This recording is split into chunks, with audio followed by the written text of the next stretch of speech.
Hi everyone, எல்லாரும் எப்படி இருக்கீங்க?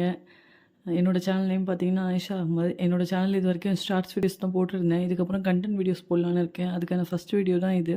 இன்றைக்கி நான் ஒரு டாபிக் பற்றி பேசலான்னு இருக்கேன். அதோட நேம் பார்த்தீங்கன்னா நிராகரிப்பு. நிராகரிப்பில் ஒரு ஷார்ட்டாக ஒரு சின்ன ஸ்டோரி மாதிரி சொல்கிறேன். ஒரு ஒரு குருவி இருந்தது. அந்த குருவி வந்து ஒரு மரத்துக்கிட்ட போயிட்டு நான் இந்த மரத்தில் தங்கிக்கிறேன்னு சொல்லி கேட்டுச்சு. அதுக்கு அந்த மரம் அனுமதிக்கல. உடனே அந்த குருவி இன்னொரு மரத்துக்கிட்ட கேட்டுச்சு. உடனே அந்த மரம் அனுமதிச்சு. உடனே அந்த குருவி அங்கே ரொம்ப சந்தோஷமாக இருந்துச்சு. ஒரு நாள் திடீர்னு அங்கே ரொம்ப மழை வந்து வெள்ளம் வந்து எந்த மரம் அனுமதிக்கலையோ அந்த மரம் வந்து அந்த வெள்ளத்தில் அடிச்சுட்டு போயிடுச்சு. அப்போ அந்த குருவி அந்த மரத்தை பார்த்து சிரிச்சுட்டே சொல்லிச்சான், நான் உங்ககிட்ட அனுமதி கேட்டப்ப நீ கொடுக்கல, உன்னோட கெட்ட மனசுக்கு தான் பாரு, நீ எப்படி போற அப்படின்னு சொல்லி கேட்டுச்சான். உடனே அந்த மரம் அந்த குருவியை பார்த்து சிரிச்சுட்டே சொல்லிச்சான், எனக்கு தெரியும், நான் இன்னும் கொஞ்ச நாள் நான் இருக்க மாட்டேன், செத்துடுவேன், என்னோட வேர்கள்லாம் இறந்துடுச்சுன்னு எனக்கு தெரியும், எனக்கு வயசாயிடுச்சுன்னு தெரியும், அதனால தான் நான் அனுமதிக்கலை, நீ சந்தோஷமாக இருக்கணும்னு தான் நான் நினச்சேன் அப்படின்னு சொல்லிச்சான். அதனால யார் நம்மளை நிராகரித்தாலும் அதை உடனே நம்ம தவறாக என்ன வேண்டாம், எல்லாமே நன்மைக்கு.